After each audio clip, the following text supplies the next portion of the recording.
தமிழ்நாட்டை தரணி போற்றும் மாநிலமாக உயர்த்தும் நோக்கில் நம் திராவிட மாடல் அரசு பல்வேறு சிறப்பு வாய்ந்த திட்டங்களை தீட்டி செயல்படுத்தி வருகிறது. அந்த வகையில் போதைப் பொருட்கள் இல்லாத தமிழ்நாட்டை உருவாக்கிடும் விதமாக மாண்புமிகு தமிழ்நாடு முதலமைச்சர் திரு மு.க. ஸ்டாலின் அவர்கள் பல்வேறு நடவடிக்கைகளை மேற்கொண்டு வருகிறார். புதுமை பெண் மற்றும் தமிழ் புதல்வன் திட்டங்கள் வாயிலாக மாணாக்கர்களின் கல்வி தடைப்படாதவாறு பார்த்துக் கொள்வதில் தொடங்கி அவர்களுக்கு நான் முதல்வன் திட்டத்தின் மூலம் திறன் பயிற்சிகள் வழங்கப்படுகிறது. விளையாட்டுத்துறை மூலமாக சர்வதேச விளையாட்டுப் போட்டிகளில் மாணாக்கர்களை ஈடுபடுத்தி அவர்களின் சிந்தனைகளை செழுமைப்படுத்தி வருகிறது. மாணாக்கர்களின் தனித்திறனை வளர்க்கும் விதமாக கலை திருவிழா திட்டமும் அவர்களை சுய ஒழுக்கத்துடன் நல்வழிப்படுத்துவதற்கு சிற்பி திட்டமும் முக்கிய பங்காற்றுகின்றன.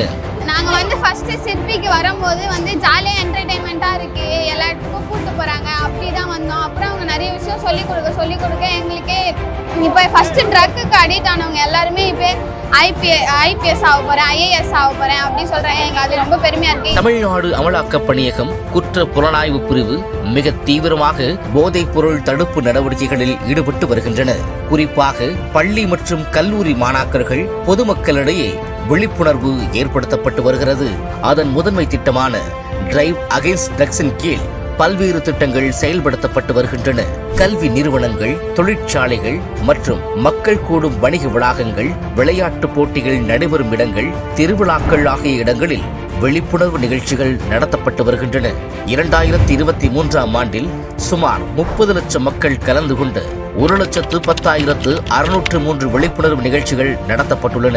2024 ஜூன் வரை சுமார் 8.20 லட்சம் மக்கள் கலந்து கொண்டு 23,350 விழிப்புணர்வு நிகழ்ச்சிகள் நடத்தப்பட்டுள்ளன.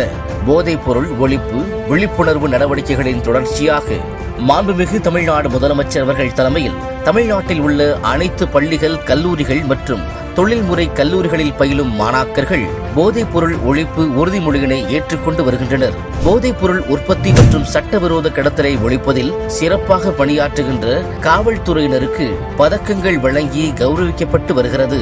மாநிலம் முழுவதும் கைப்பற்றப்பட்ட சுமார் 13,775 கிலோ போதைப் பொருட்கள் மற்றும் மனமயக்க பொருட்கள் தகுந்த பாதுகாப்புடன் எரித்து அளிக்கப்பட்டுள்ளது.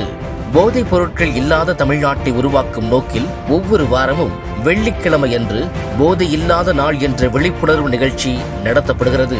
இளைய சமுதாயத்தினரின் நலனில் அக்கறை கொண்டிருக்கின்ற நம் மாண்புமிகு தமிழ்நாடு முதலமைச்சர் அவர்கள் மாநிலத்தின் முதலமைச்சராக மட்டுமின்றி தாயுமானவராகவும் செயல்பட்டு வருவதை எண்ணி பெருமை கொள்கிறது தமிழ்நாடு அரசு.